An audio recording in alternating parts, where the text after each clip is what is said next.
Après la phase des huitièmes de finale de la CAN 2023, une nouvelle pause s'impose. En attendant les quarts de finale prévus le week-end à venir, la Côte d'Ivoire va affronter le Mali, un match très attendu par les deux peuples, celui de la Côte d'Ivoire et celui du Mali. Ça sera pour ce samedi 3 février 2024 du côté de Bouaké. Bonjour à toutes et à tous, bienvenue dans le brunch de la CAN sur l'Intelligent TV.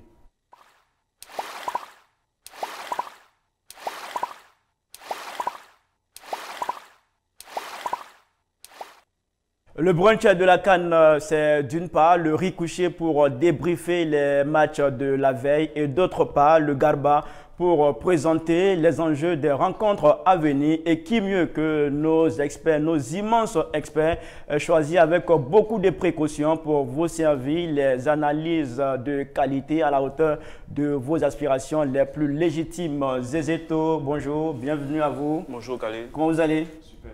Chandago, bonjour. Bonjour Khalid. Comment on va? Je vais très bien. Coach Alain, bonjour. Bonjour. Comment vous allez? Super bien. Encore une fois, merci à tous les trois d'avoir répondu à notre invitation. Comme d'habitude, depuis l'entame de cette compétition, nous sommes ensemble. Il reste encore quelques semaines. C'est vrai que c'est difficile, il y a la fatigue, mais on se donne les moyens pour pouvoir aller au bout de ce programme très alléchant et puis très attendu par les Ivoiriens et même ceux d'ailleurs. Bienvenue encore une fois de plus dans le brunch de la CAN. On part tout de suite pour le riz couché.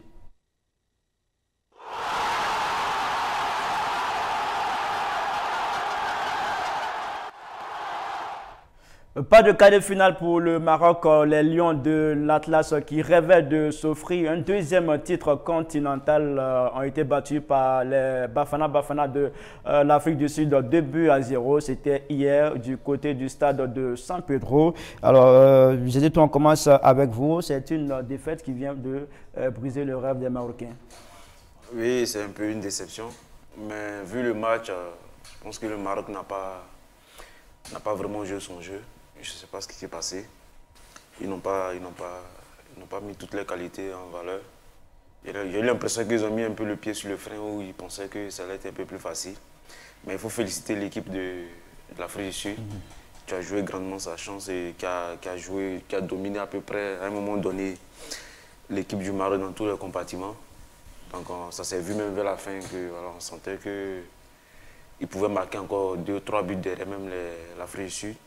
Donc je pense que je suis un peu déçu de la prestation des Marocains quand même. Je m'attendais à plus parce que vu les deux matchs qu'on avait vus en poule, on va dire deux matchs que j'ai bien aimés. Mais là, je trouve qu'ils ont, je ne sais pas ce qui s'est passé, mais ils ont mis un peu, ou peut-être que l'équipe sud-africaine les a fait mal jouer aussi peut-être parce que c'était une très bonne équipe en face aussi qui a bien développé son jeu aussi. D'accord. D'abord, Charles, Zéto se pose la question, il se demande qu'est-ce qui n'a pas marché. Est-ce que c'est l'absence de Sofiane et Hakim Ziyech qui explique cette déconvenue du Maroc? Peut-être Hakim Ziyech, parce qu'il a une patte gauche terrible. Sofiane, il a été moins, je veux dire, moins décisif dans cette compétition. Voilà, mais toujours est-il qu'il y a un adage qui dit qu'il est plus facile d'arriver au sommet, mais c'est si maintenir là que le plus difficile. Depuis que les Marocains sont arrivés en demi-finale de la Coupe du Monde dernière, ben, écoutez, ils se sont vus très beaux. Et très vite, ils devaient réaliser qu'à tous les coups, ils allaient descendre. Peut-être qu'ils ne se voyaient pas descendre aussitôt, mais là, ils sont descendus. Ils sont descendus et pour moi, ça ne m'étonne pas. Voilà, parce que depuis quoi, bientôt 5 ou 6 CAN, les différents champions d'Afrique ne restent pas en haut là-bas, comme l'Égypte l'a fait pendant 3 CAN. Hein. 3 CAN. La preuve, le Sénégal vient de tomber. C'est ça. Devant une vaillante équipe de la Côte d'Ivoire à laquelle on ne s'attendait pas. Non, je pense que les Marocains se sont vus trop beaux. Hein, trop beaux pour pouvoir tenir devant cette équipe-là. Et puis, force est de reconnaître aussi que durant les matchs éliminatoires, je crois bien, cette équipe-là aussi d'Afrique du Sud avait déjà battu le Maroc. 2-1. Donc, elle savait déjà les moyens qu'elle avait utilisés pour battre le Maroc. Qu'est-ce qu'elle avait fait en son temps? En son temps, elle avait attendu le Maroc. Et jusqu'à l'accueillir à froid par 2 fois. C'est ce qui s'est passé plus ou moins hier. Les 15 premiers minutes du Maroc, c'est essayé de contrôler le jeu, mais ils sont restés dans le coin, les attendre encore. Et le même scénario s'est posé. C'est à croire que le Draghi n'a pas, lui, fait attention au match aller. Il n'a pas tenu compte du match aller. Il s'est vu trop beau dans sa coquille. Du côté de San Pedro, qui était une ville gagnée à leur où tu gagnais pour eux. Donc, ils se sont vus trop beaux un peu à la maison, toi à Casa, ou à Mohamed VI. Donc, oui, quand on se voit un peu trop beau, c'est comme ça, on est surpris. 90 minutes durant, on n'a pas vu l'équipe du Maroc. C'est vrai qu'ils ont essayé avec Hakimi, ils ont essayé, mais je veux dire, ils ont essayé comme si c'était tout ce qu'ils pouvaient faire, alors qu'on les a vu faire beaucoup plus que ça. Est-ce que c'est l'adversité qui a été beaucoup plus dense? Est-ce qu'on peut se poser beaucoup une question? Mais toujours est-il qu'hier, franchement, ils ont été de l'ombre d'eux-mêmes, à l'instar de toutes les équipes qui ont gagné la dernière Coupe d'Afrique. Alors, coach, est-ce que vous pensez que le coach Regragui a su pallier l'absence de Ziyech et Sofiane? Non, je pense qu'il n'a pas eu les hommes pour remplacer Ziyech et Sofiane dans la mesure où il n'y a pas eu cet impact-là, il n'y a pas eu cet apport collectif, il n'y a pas eu cette personne qui doit tirer l'équipe vers le haut. Ça fait qu'au niveau de l'attaque, on s'est marché un peu sur les pieds, c'est vrai. Ils ont essayé un peu de titiller les Sud-Africains, mais les Sud-Africains sont restés dans leur bloc, ils ont respecté toutes les consignes que le sélectionneur leur a données. Ils ont récupéré des ballons possédés par contre-attaque, attaque rapide. Et puis ils ont mis beaucoup d'engagement, surtout au niveau du milieu de terrain. Ils ont presque gagné tous les duels. Et je pense que c'est là qu'ils ont déjoué un peu la manière de jeu des Marocains. Et puis devant, il y avait de la vitesse, que ce soit à gauche, que ce soit à droite. Ils ont poussé les Marocains à bout. Je pense que vers la fin, ils ont réussi. Et puis le penalty raté de Hakimi qui devait ramener le Maroc dans la compétition, surtout dans ce match-là. Je pense que dès qu'il a raté le penalty, moralement, le gars était atteint. Puisque l'action qui suit derrière, ça fait un deuxième but. Il faut dire qu'avant le penalty, le Maroc était épuisé. Parce que l'Afrique du Sud a poussé les Marocains à bout. Mais, en croyant même le carton rouge de Arambat, ça c'est la fatigue. Ouais. C'est la fatigue parce qu'il n'y avait plus de force. Ben écoute les gars, nous on en a assez, on est fatigués. Les gars là, bon, allez, continuez votre chemin et puis laissez-nous, on va laisser reposer. Ça dit que l'entraîneur devait faire sortir Amrabat, devait procéder à... Oui, arrivé à un certain moment, quand on arrivait dans les 70, 75 minutes, peut-être qu'il n'avait pas un banc de touche aussi de qualité, ou bien il n'y avait pas la profondeur, ou bien bon, il hésitait un peu. Parce que la faute que Amrabat fait, vraiment, avant cette faute, il avait déjà fait 2 autres fautes auparavant. Mais il n'en fait pas, il n'en fait pas, le gars, il va raconter. Oui, non, c'est sûr. Non, je dis, avant cette faute-là, il avait déjà donné le signal. Je ne pense pas que ce soit la fatigue. Je pense qu'il était pris de vitesse. Non. Et puis je pensais que la seule solution, c'était de faire la faute. Non, avant cette faute même, il avait déjà été surpris par ces Sud-Africains-là, de leur déplacement, de tout ça. Mais tu sais que quand tu as des gars au milieu de terrain qui bougent dans tous les sens, que toi, tu n'arrives pas à avoir le ballon en tant que milieu défensif, mais après, il y a la nervosité qui prend le dessus. Et puis, bon, là, même s'il ne faisait pas la faute, il y avait but. Il a fait la faute. Est-ce qu'il avait d'autres solutions que cette faute-là, Amrabat? Oui, pour moi, c'était que cette faute-là. Il n'y avait pas d'autre solution. Soit tu le laisses partir au but, ou tu fais la faute. Donc, il a choisi de faire la faute. Pour un défenseur, je pense que c'est... On ne va pas dire que c'est normal, mais... C'est ce que le contexte demande. Parce que si tu le laisses partir, ils vont te dire après pourquoi tu n'as pas fait la faute pour provoquer un coup franc. Faire une faute utile. Voilà, on appelle ça des fautes utiles. Bon, malheureusement... Est-ce que ça a été vraiment utile puisque... Voilà, malheureusement, elle était utile au départ. Mais à la fin, voilà, à la fin, ça fait un but, ça fait une occasion de but. Mais on va dire, on ne va pas lui reprocher cette faute. Non. Le coach ne peut pas lui reprocher. À 1 contre 1, tu es pris de vitesse. Il peut pas, le coach va te dire pourquoi tu n'as pas fait la faute à la mi-temps. Pourquoi tu l'as laissé partir. Donc je pense que voilà, c'est tout ce qu'il pouvait faire. Après, derrière, le gars, il met beaucoup franc. Bon, ça, on ne peut rien. D'accord. Charles, parlant du penalty de Achraf Hakimi. Alors, quand on est joueur footballeur, comment tu te sens? Est-ce qu'il faut quand même avoir un moral fort, un mental solide pour se proposer à tirer un tel penalty dans un match aussi décisif? Ça, c'est le principe de base. On ne peut pas tirer penalty si tu n'as pas vaincu déjà le stress, la pression. Il y a des joueurs qui vont chuter les penalty, qui perdent les jambes complètement. C'est-à-dire qu'ils ont les jambes qui tremblent. Ceux-là ne peuvent pas tirer le penalty. En général, ils dévissent les frappes. Mais un garçon comme Hakimi, habitué à ses joutes internationales, plus la Ligue des Champions, bon, lui, il était beaucoup plus relax. Mais le jour que ça ne doit pas rentrer, là, c'est comme ça. C'est clair. Le jour qu'on doit il a marqué des chances. Oui, il a bien frappé le penalty, sauf que là, pour une fois, il a levé le ballon un peu plus haut. Bon, voilà, c'est pour moi le plus important d'un penalty, quand tu le frappes bien lorsque tu le cadres. Il n'a pas cadré, il n'a pas bien frappé. Maintenant, le gardien était sur la trajectoire, le ballon peut aller un peu plus haut, donc c'est un peu ça. En tout cas, c'est l'un des tournants du match. Il aurait marqué ce penalty, on aurait peut-être assisté à un autre match, les Sud-Africains allaient peut-être descendre. Mais toujours est-il que quand on dit aux uns aux autres, et que les Sud-Africains en génération, l'Afrique australe, je veux dire, comment on peut dire ça, biologiquement, ils sont aidés par la nature. C'est-à-dire que c'est des gens, quand ils viennent de l'Afrique de l'Ouest, ils vont sur toutes les parties du continent. Ils se sentent mieux. Ils se sentent bien au niveau de l'oxygène. Parce qu'ils courent beaucoup là-bas. Ils n'ont pas de problème quand ils viennent ici. Ils continuent de courir. Ils ont suffisamment de l'oxygène. Le niveau de température, le froid et le chaud. Voilà. Ça leur procure un tel oxygène que lorsqu'ils viennent ici, ils n'ont pas de problème. Quand tu vois ces gars, les Namibiens courir, tu vois les Zambiens courir, les Angolais courir, les Kenyans, c'est la même zone. Donc quand tu prends hier l'Afrique du Sud, tenir comme ça 90 minutes, rien que des courses pendant 90 minutes, non, ça il faut les Sud-Africains. Maintenant, à côté de cela, ils ont un super championnat. Oui. Un championnat véritablement professionnel. Où des Brésiliens, tout ce monde-là, ces grands joueurs d'autres continents vont pour s'exercer, pour exercer leur métier. Donc ils apprennent autour de ces. Donc, parce que depuis 1996, à l'époque du Dr Kumalo et autres, on n'a plus vu une équipe sud-africaine aussi complète comme celle-ci. Donc bon, c'est tout à fait normal qu'elle arrive à gagner cette équipe marocaine qui devra tout de suite revenir sur terre. D'accord. Alors Maroc, première nation africaine de football, 13e au monde, demi-finaliste du dernier mondial. Est-ce que cette élimination, on va dire un peu précoce, remet en cause le leadership du football marocain sur le continent africain?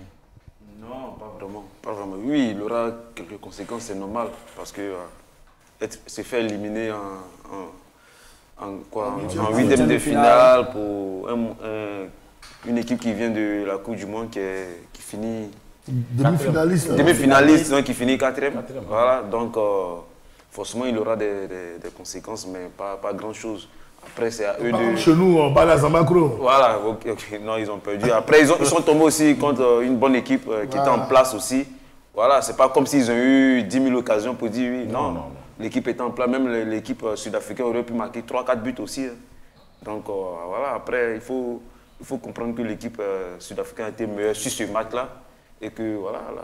Le Maroc n'a pas vraiment démérité aussi parce que voilà, elle a essayé de jouer. Mais bon, ça n'a pas marché.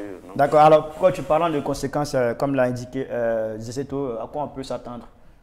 Non, on ne peut pas s'attendre à grande chose. Hein. La seule chose auquel on peut s'attendre, c'est de demander aux sélectionneurs de revoir ceux qui sont en fin de contrat.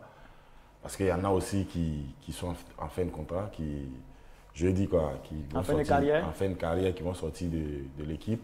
Et puis essayer de faire intégrer certains jeunes qui sont en train de monter en puissance. Et puis réussir leur intégration. C'est ça qui est le plus important. Quand tu vas réussir l'intégration de ces jeunes, hier on a vu Ouahi ou bien je ne sais pas qui a essayé, voilà, qui a essayé tant bien que mal en première mi-temps de titiller la défense sud-africaine. Si ces jeunes-là commencent à avoir confiance en eux, je pense que d'ici la prochaine CAN, le Maroc peut revenir fort. Alors, parlons du coach marocain, vous qui êtes coach, quand on perd un tel challenge, qu'est-ce qu'on se dit? C'est mieux qu'on se retire ou on a toujours envie de continuer avec non, mais ça dépend de l'objectif que tu t'es fixé. Est-ce que ton objectif était d'aller obligatoirement en finale, toi-même personnellement, sachant très bien que tu viens de faire une Coupe du Monde et que tu n'es pas vraiment au niveau africain, tu ne peux pas titiller, comme on dit, entre guillemets, les grands. Parce que le premier match, tu le gagnes difficilement. Le deuxième match, tu as des limites contre la RDC. Après, tu sors tes tripes pour gagner ton troisième match. Mais aussi, il faut savoir que les autres équipes se sont préparées en conséquence. Tu es tombé sur une équipe très, très, très athlétique de l'Afrique du Sud qui vraiment t'a bouffé dans tous les compartiments. Tu ne peux pas te lever comme ça et puis dire, bon, je m'en vais. Non, à moins que derrière, tu avais déjà décidé que si ça ne marche pas, tu allais partir. Moi, je pense que c'est une équipe qui vient de finir 4e à la Coupe du Monde. Je pense que les ambitions, c'est de venir gagner la CAN quand même. Voilà, je pense que tu ne peux pas finir 4e mondial d'une Coupe du Monde et puis venir dire tu vas venir t'arrêter en 8e de finale. Non, je pense que l'objectif du Maroc, c'était de gagner cette CAN. On n'aurait pas pris ça sinon, en voilà, bail. sinon, voilà, exactement. Donc, ils se sont bien préparés. Voilà, ils ont fait leur QG, ils ont tout fait pour rester tout le temps là-bas. Parce que pour rester dans le même QG, il faut finir premier de sa poule. Donc, ils ont fait tout parfaitement. Ils ont fait tout parfaitement. Donc, je pense qu'ils avaient préparé aussi ce match-là pour aller en quart de finale. Mais malheureusement, voilà, après, comme on dit sur le foot, ils sont venus peut-être avec un aide de suffisant pour suivre. Après, ils ont été surpris parce qu'ils ont dominé, on va dire, les 15-20 premières minutes. Mais après, le jeu était tellement équilibré que finalement, l'Afrique du Sud a pris un peu le dessus. Moi, je pense que le Maroc a perdu le match d'hier depuis sa rencontre face à la RDC. C'est-à-dire Depuis sa bagarre qu'elle a créée face à Chancel Bemba, le Maroc a venu de perdre sa Coupe d'Afrique. Parce que c'est une grande nation de football. Le Méry Climo, c'est pas... Attends, on te cite les grands footballeurs du Maroc, c'est pas du jeu. Et l'équipe elle-même, elle est dans les meilleures conditions. C'est la première fois qu'une équipe, une nation voyage dans une autre nation, et puis elle s'approprie une ville. Vous comprenez? Elle a mis tous les moyens, le roi a mis tous les moyens à disposition de cette équipe nationale pour remporter la Coupe. Et patatras, on se rend bien compte qu'elle est à bout. Elle est à bout de souffle, elle est mise dans le dur face à la RDC sur laquelle personne ne comptait, hein, parce que la RDC est une grosse équipe outsider, je pourrais dire, en dehors du Chan, où la RDC fait peur parce qu'elle a des équipes comme le TP Mazembe, le Motema Pembe, qui donnent des joueurs voilà, pour aller gagner le Chan. Mais du point de vue international, même, où les autres pays viennent avec leur armada de joueurs, toute cette constellation de joueurs professionnels, la RDC ne fait pas peur. Et donc, quand la RDC arrive à bouter cette équipe marocaine, et que pour une histoire de poignée de main, Redragui engendre, sinon crée, suscite une telle bagarre, une telle violence dans les vestiaires où les joueurs marocains... Là, j'ai compris que voilà, c'était des gens qui étaient faibles. Je l'ai dit sur un plateau de télé, je dis là, c'est une attitude de gens qui réalisent qu'ils n'ont pas les moyens. Parce que quand tu as les moyens de ta force, tu es serein. En principe, hein, en qualité de force, quand on parle de force, même force humaine, force intellectuelle, quand tu es convaincu de tes forces, tu es serein, tu es tranquille. Parce que tu sais qu'au moment où la bagarre va éclater, tu vas répondre présent. Mais quand j'ai vu le Maroc se comporter de la sorte, j'ai tout de suite réalisé que cette équipe-là doutait maintenant de ses capacités et qu'elle ne pouvait pas arriver loin. Et donc, je n'ai pas été surpris de l'avoir sorti comme ça par l'Afrique du Sud. D'accord, parlons justement de cette équipe de l'Afrique du Sud. Est-ce que vous pensez que c'est le meilleur match que cette équipe vient de livrer là dans cette compétition? Oui. Moi, je pense que c'est l'un de leurs meilleurs matchs qu'ils viennent de livrer après le 4-0 qu'ils ont infligé à la Namibie, je crois. C'est ça. Voilà, l'un de leurs. Surtout, moi, je pense que c'est l'un de leurs meilleurs matchs qu'ils viennent de livrer pendant cette canne-là. Parce que dans tous les compartiments, défensivement, au niveau du milieu de terrain et puis offensivement, ils ont été superbes. Ils ont surclassé les Marocains. À telle enseigne que Pesitao, qui est passé à côté de son premier match, mais il était dans tous les duels, jusqu'à même les remplaçants. Quand il rentre, tu as l'impression que le gars, il vient de jouer 100 minutes, il est même chose, au même niveau que tout le monde, et il élève plus encore le niveau de jeu. Je pense que c'est l'un de leurs meilleurs matchs qu'ils ont produit là. Alors, Zéto, ça fait de l'Afrique du Sud un prétendant sérieux au titre? Oui, bien sûr. Bien sûr, le Maroc est sorti. Je pense que tous les gros sont sortis. Ouais, il reste que, on va dire, en Djemé, le plus gros qui reste, on va dire, c'est la Côte d'Ivoire. C'est la Côte d'Ivoire, parce que c'est elle qui a les 2 étoiles. À part ça, je ne vois pas une équipe avoir les 2 étoiles. Non. Donc voilà, l'Afrique du Sud a une étoile. Nigeria. Nigeria, 3 étoiles. 3 étoiles. Donc on va dire que c'est les 2 plus gros qui restent. Plus l'Afrique du Sud elle-même, puisque voilà, sinon les autres, il n'y a pas d'étoiles. Donc si on va sur ces thèmes-là, on dira que l'Afrique du Sud est partie pour être en finale aussi. Donc, et puis, dans le jeu aussi, je pense que, comme le coach l'a dit, c'est le match le plus abouti de l'Afrique du Sud. Parce que jouer contre le Maroc et puis être performant dans tous les compartiments, c'est pas évident. Franchement, ils ont été performants.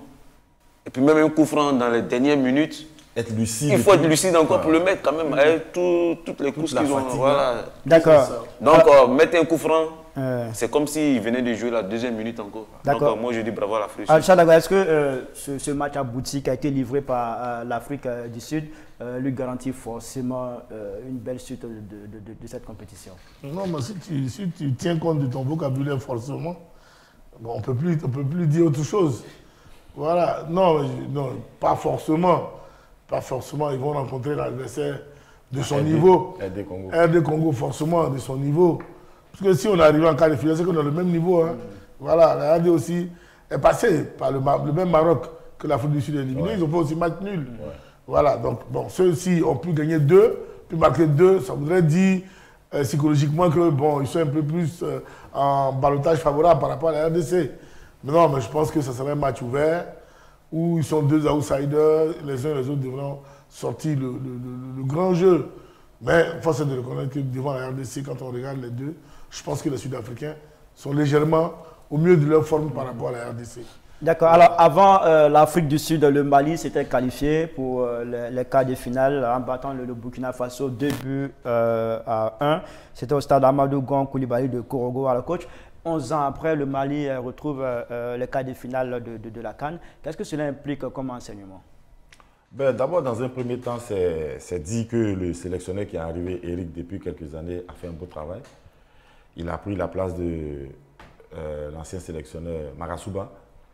Et dans la continuité, il a essayé de bâtir un effectif, il a essayé de bâtir un groupe avec une philosophie qu'il a mis en place, avec des joueurs pour animer son système de jeu. Et je pense que là, Eric est sur la bonne voie. Hier, pendant ce match, en première mi-temps, si le Mali avait un tueur, je pense que le Mali pouvait marquer 4 buts au Burkina et personne n'allait crier au scandale. Parce que de la défense, en passant par le milieu, et puis trouver, comment ça s'appelle, Sinayogo devant, avec derrière Sinayogo, le petit Kamori Doumbia, mais je pense que le Mali hier a bouffé le Burkina dans tous les compartiments. Regarde au niveau du milieu de terrain. Ils arrivent à faire entre eux, comme se faisait dans le temps, les milieux de terrain de l'académie, les Eto et leur groupe, ils arrivent à faire 2-3 passes. Et la 4e passe, ils déplacent le jeu sur le capitaine Amari, qui automatiquement, sans hésitation, fait le centre. Ça, hier, en première mi-temps, ils nous ont donné une leçon de football. Et ça, c'est grâce au sélectionneur Eric, à qui je dis vraiment bravo. Bravo pour ce qu'il vient de faire là, pour ce Mali-là. Parce que la dernière équipe du Mali, que Marasuba laisse, n'avait pas d'âme. Et lui, il arrive, il lui donne une âme tout de suite. Ça veut dire quelque part, il a travaillé avec son staff. D'accord. Alors, Zeto, quand on voit le jeu, le Mali à la première mi-temps a inscrit le premier but à la 3e minute. À la 2e mi-temps, 2 minutes après l'entame du jeu, on marque un 2e but. Et tu sais quoi, la défense du Burkina a manqué de concentration ou le Mali a été totalement supérieur? C'est parce que le niveau de jeu est plus haut que celui du Burkina. Non, je pense que le niveau est plus haut que pour celui du Burkina. Ça se voit dans les 3 matchs. Le Burkina, ils ont peiné à jouer les matchs. Il y a des matchs où voilà, ils se sont qualifiés parce que voilà, ils avaient des individualités. Et ils gagnent la Mauritanie sur un penalty dans les dernières secondes. Bon, je crois que dans le dur en plus, ils auraient même pu perdre ce match-là aussi. Même. Donc voilà, ça ne m'étonne pas. Et puis bon, moi je savais que le Mali allait passer parce que collectivement, individuellement, le Mali était plus fort quand même. Et voilà, je pense que le Burkina, c'est une équipe qui se cherche. C'est une équipe qui se cherche. Ils ne sont pas complets dans tous les compartiments. Voilà. Au milieu du terrain, ils se sont fait bouffer par les Maliens. Et puis, je vais rebondir sur ce que le coach a dit. Le Mali, ça fait 3-4 ans, ils ont de bons joueurs. Ouais. Donc, le changement que le coach est venu faire, c'est de leur apporter un peu de caractère, un peu de discipline, parce que c'est ce qui leur manquait. Parce que rappelez-vous, les derniers cas, le Mali produisait un beau jeu, mais il n'y avait pas d'efficacité. Ou bien, à un moment donné, il se faisait égaliser, il se faisait battre. Donc, je pense que ce coach-là, en venant, il a compris qu'il n'a pas besoin de les faire progresser quelque part d'autre que dans leur manière, dans leur attitude, leur caractère. C'est un peu la même chose qu'on reproche à notre équipe un peu. Ce caractère-là, le Mali peut te mener 2-0 et puis à la fin, on finit, on dit qu'ils ont perdu 3-2. Parce qu'ils vont se lâcher, ils ne vont pas se concentrer, ils vont être un peu indisciplinés sur le terrain. Donc, le coach, je pense que c'est ce qui l'a ramené un peu. Vous avez vu comment ils se sont battus jusqu'à la fin pour garder le score. Pour garder le score. Et je crois qu'ils ont réussi même ils ont failli marquer un 3e but. Ils ont failli même marquer un 3e. Donc ils voulaient vraiment tué le match. Ils ont pris aussi un deuxième but que l'arbitre a refusé pour... Oui, mais il y avait hors-jeu. Donc c'est pas un but. C'est pas un but, il y avait hors-jeu. Après, ils prennent un penalty. Oui, ça arrive. Mais je veux dire, voilà, ils étaient menés, ils ont voulu garder leur score dès la deuxième entame de la deuxième période. Ils ont marqué tout de suite un but pour montrer que ouais, nous, on est venus pour gagner. Avant, ils n'avaient pas cet état d'esprit. Ils se disaient, bon, on va jouer, bon, on va finir par gagner. Et maintenant, c'est ce que j'aime, c'est ce que le coach a apporté. Donc, je pense que ça au niveau du jeu, on ne va pas être déçus parce qu'on sait que c'est de bons joueurs. Ils viennent de l'académie du coach Jean-Marc Guiraud, la même académie que j'ai faite. Donc, c'est du jeu, c'est du beau jeu. Mais ce qui manque, c'est le caractère. C'est le caractère et, comment on appelle ça, la niaque que le coach est en train d'apporter dans cette équipe-là. Je pense que s'il continue dans cet élan, ils peuvent arriver loin. Et on doit faire très attention aussi à la Côte d'Ivoire parce que c'est deux équipes similaires. On va justement parler de ce match Côte d'Ivoire-Mali. Ça sera dans le Garba un peu plus loin dans cette émission. Alors, Charles Dago, le Burkina a un jeu cadre du nom de Bertrand Traoré qui était beaucoup attendu par son peuple. Alors, qu'est-ce qui n'a pas marché avec Bertrand Traoré? C'est vrai, il a inscrit 3 buts, mais 3 buts sur penalty. Non, ce sont des buts. Ne donnez pas une autre coloration à tout but. Un but, c'est un but. Que ce soit sur penalty ou pas, ça compte souvent pour ceux qui ont battu tous les records des buts en Europe, ceux dont on parle aujourd'hui de façon à l'échelle planétaire. Normalement, je pense qu'il n'est pas bien rentré dans la compétition dans la mesure où il était malade. Il était malade, il était blessé, et puis il est rentré progressivement. Et puis, dans une équipe comme celle-là, être le seul vraiment à vouloir mener toute cette équipe, ce n'est pas évident. En général, il faut être 2 ou 3, ou bien il faut avoir quelqu'un pour finir aussi les actions. Et si c'est lui qui doit construire et finir les actions, ça devient beaucoup plus compliqué. Le Burkina n'a compté seulement que sur son milieu de terrain, qui était un peu fort, des ratisseurs comme les Blati et autres. Ça ne peut pas suffire. On ne peut pas toujours, comme je le dis, on ne peut pas très régulièrement, c'est toujours bien de se battre dans le milieu de terrain, être accroché, avoir de la volonté, mais ça ne suffit pas. Après ça, il faut jouer pour marquer le but. Parce qu'au football, plus tu marques, plus tu as envie de jouer. Plus ça te facilite même. Tout devient facile pour toi. Mais quand tu encaisses, ça devient très compliqué pour toi. Et donc, c'est ce qui arrive au Burkina Faso. Comme ils ne marquent pas, ils sont tout le temps dans le dur. Et ça ne peut pas les arranger. Dommage que Bertrand soit sur sa fin. Et que cette équipe qu'on a connue depuis 2013, avec les Pitropa, son frère, Alain et autres, n'ont pas pu gagner quelque chose. C'est vraiment dommage que lui aussi va sortir comme ça, sans gagner à l'instar des frères Yehou et autres. C'est vraiment dommage. Mais je pense que ces pays-là doivent reconstruire, doivent vraiment jouer avec des jeunes de 18-19 ans. Et puis peut-être que le 4e ou 5e CAN, ils vont gagner. Parce qu'on ne vient pas avec des nouveaux joueurs comme ça, rapidement pour gagner la CAN. Donc vraiment dommage pour Bertrand. Une bonne patte gauche, très bon joueur, mais ça n'a pas suffi. D'accord, c'est bien noté. En cas de finale, le Mali va affronter la Côte d'Ivoire et l'Afrique du Sud sera opposée au Cap Vert pour la suite de cette compétition, la CAN 2023 ici en Côte d'Ivoire. Alors on part tout de suite pour le piment de Charles Dago.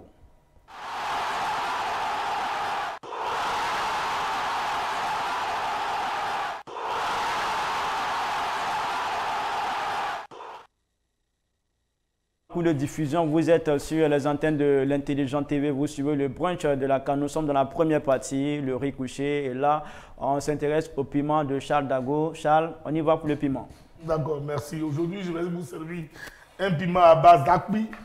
Bon, les étrangers qui sont en Côte d'Ivoire, ça passe que c'est qu'akbi, mais c'est des petits grains comme ça, un peu blancs, c'est ça. Hein? Quand on le mélange avec le piment et puis un peu de poisson sec, franchement, le piment, il est très très bon. On peut l'accompagner avec simplement de la tchéquie ou bien du riz. Voilà, c'est ce piment que je vais vous servir ce matin. Et ce piment-là, vraiment, s'adresse aux 2 villes de la Côte d'Ivoire. Ces 2 villes-là sont Korogo et San Pedro. Je voudrais, par ma voix et celle même de notre petit groupe ici, au travers de l'Intelligent TV, de cette émission, le Garba, vraiment dire merci et félicitations aux différents maires, à M. Ouattara Lassina, maire Laspierre, alias Laspierre, le maire de Korogo, et puis à Mme Nakaridja Sissé, maire de San Pedro. Ces 2 autorités-là qui ont tout mis en œuvre, pour pouvoir permettre à ces 2 villes-là de réussir parfaitement cette CAN. Tant au niveau de la mobilisation, de l'accompagnement, de tous les étrangers, de tout ce monde-là. Depuis les histoires de tickets et autres, franchement, ces deux autorités-là se sont impliquées corps et âme pour pouvoir satisfaire vraiment tous ceux qui sont arrivés dans ces deux villes-là. Les publics ont été vraiment super dans les stades. Les stades ont été bondés, alors que c'était des villes d'ordinaire qui n'ont pas l'habitude de recevoir du football comme ça, notamment Korogo. On sait bien que COK n'a plus reçu de football du côté de Korogo depuis plus de 20 ans bientôt, je pense. San Pedro d'accord avec hier le groupe de Beau, Sylvain et autres. Il y aurait le COE Sport San Pedro où le FC San Pedro recevait là-bas. Donc voilà, il faisait quand même quelques recettes, un peu de public là-bas. Mais ce qu'ils nous ont montré, sinon ce qu'ils nous ont donné dans cette compétition-là, fait vraiment chaud au cœur. Vraiment, merci à ces deux villes-là. Merci à tous ceux qui ont contribué aux différentes réceptions des uns et des autres. Merci à ces deux maires-là. Merci d'avoir compris que le football est autre chose que ce que les gens pensent. Et je pense que vos différents administrés vont certainement vous réélire les prochaines fois parce que vous les avez vraiment approchés et intéressés par rapport à la CAN. Et ça, c'est vraiment très, très intéressant. En tout cas, chapeau à vous et puis bonne continuation. C'est dommage que vous n'allez plus pouvoir recevoir, surtout San Pedro. C'est qu'on voit les dernières images de San Pedro, ça fait vraiment pitié. On va voir une ville certainement déserte très bientôt, mais ce n'est que partie remise. Le championnat ivoirien et autres là vont réanimer ces villes-là. En tout cas, c'est vraiment dommage. Merci à ces deux villes-là, à toutes ces autorités-là, à tous ceux qui ont contribué au succès de cette CAN dans ces deux villes-là. Merci beaucoup à Charles Dago. Tout de suite, on va se retrouver juste après cette transition pour un peu plus de développement de ce sujet.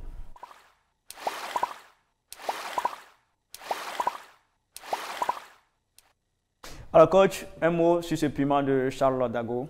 C'est un piment, comme il a dit, avec un peu d'acbi. Je pense que c'est dommage que San Pedro ne puisse pas abriter au moins un match de quart de finale avec tout ce que les gars ont mis là-bas, surtout la belle plage, tous ceux qui sont partis là-bas pour y des éloges. Même chose à Korogo. C'est aussi ça la CAN, la CAN tire vers sa fin. Donc on n'arrive pas maintenant dans les grandes villes, que ce soit Boaké, Yamoussoukro et puis Abidjan, qui, ma foi, vont profiter encore de la chaleur de tous ces supporters-là. Mais je pense que les deux maires ont vraiment travaillé et félicitations à tout ce public-là qui s'est déplacé pour aller dans la chaleur de San Pedro, de Korogo, et puis aller peut-être dans les belles plages de San Pedro. En tout cas, chapeau à tout le monde. On espère bien que les prochaines compétitions, soit le championnat national ou bien la Coupe nationale, on verra quand même quelques personnes aller dans ces beaux stades-là pour ne pas tuer quand même notre football. Alors justement, en parlant de ces stades, on va se poser la question, que deviendront ces stades-là? Zito, est-ce que vous avez une idée, une pensée? Oh, là, comme ça, non, mais j'espère qu'on va bien les utiliser. Je pense que ça a été fait pour pouvoir continuer à jouer au foot, donc le championnat notamment. Voilà, donc on espère que des équipes qui ont des stades dans leur ville vont y retourner, comme ça elles pourront recevoir. Et voilà, ça va envoyer du monde et tout. Donc voilà, je pense que c'est ce qu'il faut faire, quoi. C'est pour jouer le championnat, il faut savoir comment remobiliser tout le monde pour que ces stades-là soient bien utilisés. Mais ce qui me dérange un peu, c'est l'entretien. C'est l'entretien. Et puis on a fait trop de grands stades. Voilà. Par exemple, le stade de Boaké, bon, il y a du monde. Comme la SEC va aller tout le temps là-bas, peut-être, ouais, en ce moment. Mais quand je pense à Korogo comme ça... Là, vous avez voulu de petits stades pour cette CAN? Oui. Non, même pour... Mais 20 000, ouais, ça va. 20 000, ça va, mais... 20 000, c'est Yamoussoukro. 20 000, c'est Yamoussoukro, ouais, ça va encore. Mais on aurait dû faire des stades quand même assez... pour qu'on puisse réduire encore le public pour venir. Parce que vous avez vu, même 20 000 places, pendant la calme, souvent il manque 1000 personnes encore. Donc bon, on espère qu'on va bien les utiliser. Donc on a de beaux stades. Franchement, il faut les utiliser, il faut jouer le championnat là-bas, il faut motiver tout le monde, tous les clubs, tous les présidents des clubs, pour qu'ils puissent se recevoir dans leur... Et puis voilà, c'est à eux de motiver la ville, c'est à eux de faire l'animation de leur club pour que les gens puissent venir au terrain, quoi. D'accord. D'abord, ça vous gêne aussi la construction de ces stades-là, vu la capacité? Non. Ne trahissez pas la pensée des étos. Je n'ai pas dit ça me gêne. J'ai pas dit ça me gêne. Non, l'artiste, il sait. Lui et moi, nous regrettons d'être né un peu tôt. Ouais, un peu tôt. On ne va pas pouvoir utiliser ces pelouses-là. On aurait bien voulu jouer surtout la pelouse de San Pedro. Surtout la pelouse de San Pedro. Non, ce que nous souhaitons vraiment, c'est que l'ONS, qui est chargé du point de vue gouvernemental de l'entretien de ces infrastructures-là, vraiment se mette véritablement au travail. Parce que des stades comme Alitimité, des stades de Bondoukou, des stades ont été, le Léon Robert de Mans, le stade de Séguéla, d'Odiéné, Félix Houphouët-Boigny, le président, notre père, grand-père pour certains, nous avait laissé ces complexes sportifs dans toutes les villes de Côte d'Ivoire, à l'occasion des fêtes nationales tournantes. Et dans beaucoup de villes, allez-y à Divo, le complexe de Divo a pratiquement disparu. À Oumé, il n'y en a même plus. Donc c'est juste pour dire que nous voulons profiter de l'occasion que vous nous donnez là pour demander à l'ONS de véritablement entrer dans son travail, c'est-à-dire de l'entretien de ces infrastructures-là, qui sont d'une dimension internationale. J'espère que si l'État ne peut pas, l'État pourra faire un appel d'offres ou un appel à candidature pour un partenariat public-privé, pour que des privés gèrent ces infrastructures-là. On pourra y faire des mariages, on pourra y faire des concerts, on pourra y faire tout ce qu'on veut, parce que ces installations équipées pour, n'est-ce pas, même les anniversaires, tout ça. On pourra organiser des sites touristiques là-bas, avec les jeunes gens qui vont voyager. Nous, comme ça, qui sommes dans le tourisme, ce sera l'occasion pour nous de faire partie des enfants durant les vacances dans toutes ces infrastructures-là pour visiter ces infrastructures un peu partout. Donc, il va falloir réfléchir sur comment exploiter au mieux ces infrastructures-là. Il ne sera pas question de les abandonner, comme ce fut le cas de tous les stades que j'ai cités tout à l'heure. En tout cas, sur ce point-là, nous autres là, qui sommes sportifs dans l'âme, nous serons intrépides vis-à-vis de l'État si jamais on doit abandonner ces stades-là, comme ce fut le cas du stade de OM, où des acacias ont poussé au milieu de ce stade-là. On ne va pas accepter ça. D'accord. Alors, Chadagol, il y a un internaute qui s'inscrit dans la même dynamique que vous. Pour mon humble avis, je crois que cela va aider à l'évolution du football local, mais aussi on pourra faire comme en Europe, mettre en location ces stades-là pour les mariages et autres manifestations. Merci à cet internaute ainsi qu'à l'ensemble de nos amis internautes qui suivent cette émission depuis leur position. Alors, je vais demander à la régie, à la réalisation, de nous amener le Garba.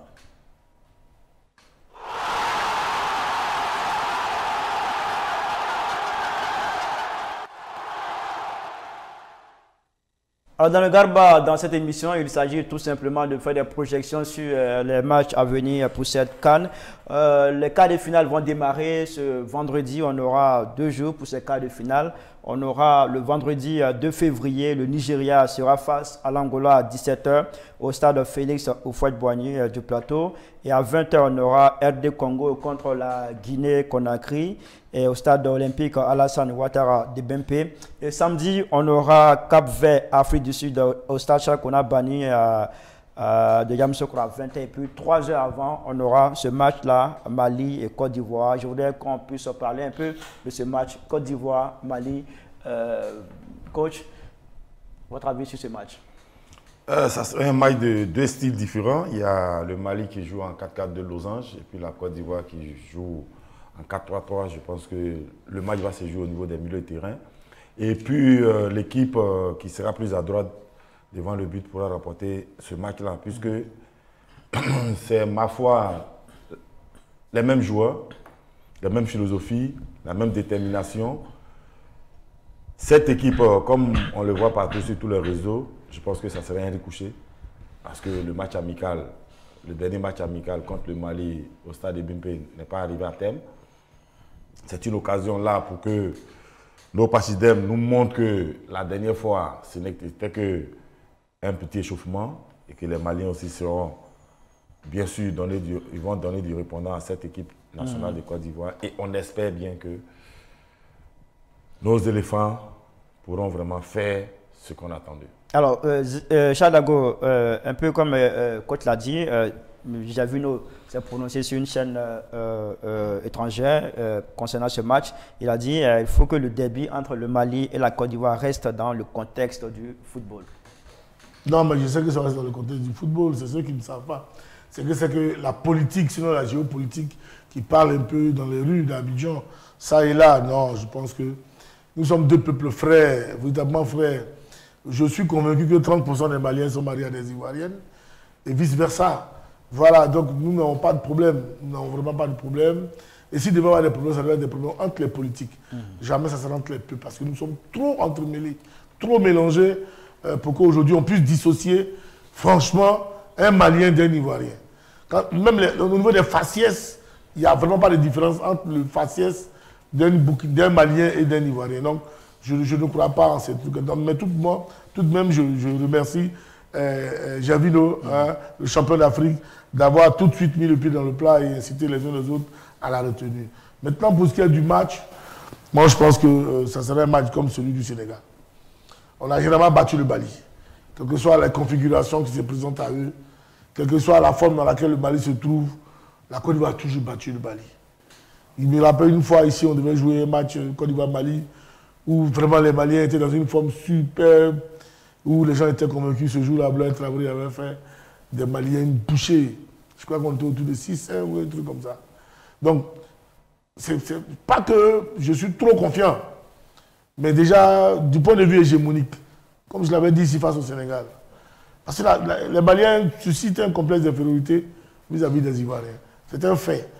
Il va falloir qu'ils se subliment eux-mêmes pour pouvoir aller au-dessus, au-delà de cela, pour pouvoir nous battre un jour.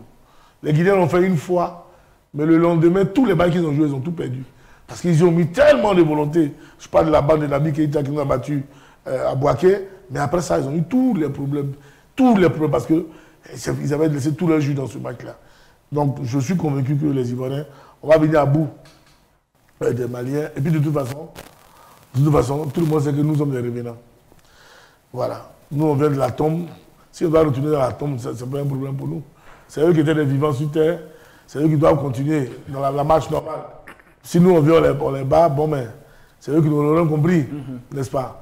Donc, voilà, nous, on dit toujours que au pays de Gâté, Gâté est roi. Gâté est roi. Nous sommes rois. Nous allons battre les Maliens, il n'y a pas photo. Voilà, au soir du samedi, nous allons les battre. Maintenant, comment on les bat? Ça dépend encore des FAIMS et ces garçons. S'il leur tient le même discours qu'il a tenu aux garçons, pour leur dire, les gars, respectez les consignes et puis battez-vous encore une fois de plus comme il se doit. Il continue dans sa lancée de choix forts parce que tactiquement, il a vu l'équipe du Mali. S'il a touché un point faible, que ça lui permet de faire un choix fort, on lui fait confiance. D'accord. Alors, Zeto, dans cette équipe malienne, il y a un compartiment qui impressionne depuis l'entame de cette compétition. C'est le milieu de terrain. Et relativement à ce milieu de terrain, il y a l'ancien international burkinabé Alain Traoré, qui est aujourd'hui consultant sur une chaîne de télévision, qui a dit que c'était un milieu costaud, un milieu à l'image des milieux de terrain de la Ligue des Champions. Ouais, effectivement, il a raison. Ce milieu-là alterne le physique, la technique, l'intelligence de jeu. Donc, ils ont tous ça en même temps. On a le jeune Camara qui se bat, qui coupe partout. On a Aïdara qui allie les deux, qui est combatif et qui met la technique dans le jeu. Et on a, comment il s'appelle, le jeune Mori, qui est un fin technicien. Ça joue au foot, quoi. Ça joue au foot, ça représente tout ce que le foot doit représenter, la technique, la vitesse, la jeunesse, l'intelligence. Donc, ils ont vraiment un bon milieu de terrain. Défensivement, très costaud aussi, avec Amari sur le côté, le capitaine. Et dans l'as, Niakate, tout. Ouais. C'est du très costaud. Maintenant, comme Dago l'a souligné avant, c'est devant, ils ont un petit souci. Ouais. Mais ils ont quand même Sinayoko qui essaie quand même avec quelques occasions de les mettre au fond. Mais je pense qu'ils peuvent s'améliorer là encore.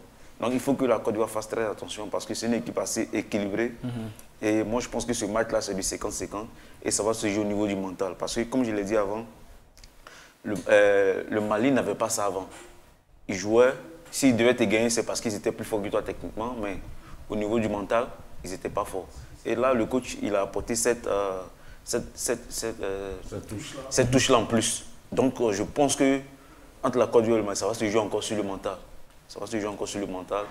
Parce que la Côte d'Ivoire ne va rien lâcher. Parce qu'elle sait dans quoi elle est maintenant. Et le Mali aussi, je pense qu'ils ont dû voir le match Côte d'Ivoire-Sénégal. Ils savent qu'on a toujours battu le Sénégal. Ils savent qu'on les a toujours battus aussi. Donc je pense qu'ils vont aborder ce match-là autrement. Donc, je pense que ça serait un très bon match. Et c'est celui mentalement ou techniquement, mais peut-être que qui aura le plus envie, je pense que ça va se dessiner. Donc, après 15 minutes, 20 minutes de jeu, je pense que ça va se dessiner. On verra à peu près qui va contrôler le match. D'accord. Alors, coach, comment contenir un tel milieu de terrain qui allie physique, technicité, intelligence et autres? Ben, il faut être capable de mettre une disposition tactique en place, une discipline tactique en place pour pouvoir contrer ce genre de joueurs. Concrètement, comment se dessine cette disposition tactique? Ben, écoutez, en face, il y a un 4 gars de losange. En face d'un 4-3-3. Déjà, là, il faut être sûr que dans le milieu de terrain des Ivoiriens, il va y avoir beaucoup de courses. Parce que 3 contre 4, il va falloir courir beaucoup. Maintenant, qu'est-ce qu'on va faire pour faire la différence? Est-ce qu'on prend un ailier pour venir, ou on prend 2 ailiers pour venir nous aider en cas de la perte de la balle? En ce moment, on devient 5 contre 4. Ou bien, on prend notre avancante qui va descendre pour venir nous aider pour qu'on devienne du 4 contre 4. Donc, c'est la discipline tactique qui va faire la différence. Et puis, eux, dans leur 4-4-2 losange, quand ils perdent le ballon, ils ont automatiquement 5 à 6 personnes au milieu du terrain. C'est-à-dire, même, ils ont un seul qui reste devant, comme avant-centre, qui est Sinagogo, qui ne fait que traîner entre les défenseurs. Et puis, le jeune Kamori Diomandé, et puis, comment on appelle, Aïdara, tout cela, ils viennent à un seul numéro 6 et puis 3 alliés devant lui. Du coup, on a un 4-1-3 ou bien même un 4-1-4-1 devant. Donc, la discipline tactique sera de mise. Qui va élever le niveau du jeu? Qui sera plus intelligent? Qui sera altruiste? Parce que là, la moindre erreur, tu prends un but. Mais la moindre erreur aussi de l'adversaire, tu marques un but. Donc, il faut avoir un mental costaud. Il faut savoir lire entre les lignes. Et puis, c'est là où va se jouer le banc de touche. Est-ce que mes adjoints seront capables de voir la faille de l'équipe adverse? Est-ce que moi, à mon tour, qu'est-ce que je vais proposer pour prendre le dessus? Donc, ça sera un match purement tactique. D'accord, un match purement tactique. Le vainqueur de ce match, Côte d'Ivoire-Mali, va affronter le vainqueur du match RD Congo-Guinée-Conakry vendredi 2 février du côté du stade de la paix de Bouaké. Non, plutôt du côté du stade olympique Alassane Ouattara de Bempé, Chadago, RD Congo-Guinée. Avantage pour moi à RD Congo. Pour moi, avantage avec le Congo parce qu'ils ont une belle petite attaque qui n'a pas peur, qui ose. Les Guinéens, c'est vrai qu'ils ont récupéré Guirassy. La dernière fois, il a fait une belle petite entrée, mais je trouve que le milieu de terrain guinéen est un peu trop jeune, trop frêle, parce qu'ils ont fait entrer 2 jeunes gens qui se jettent, qui vont vite, qui n'ont pas peur, mais malheureusement, qui manquent d'expérience, qui se jettent beaucoup. Et donc moi, je pense à un avantage RD Congo, même si dans mon fond, je souhaiterais que la Coupe d'Afrique reste en Afrique de l'Ouest. C'est-à-dire que la victoire de la Guinée. Voilà. Zito, RD Congo, Guinée, comment est-ce que vous voyez ce match?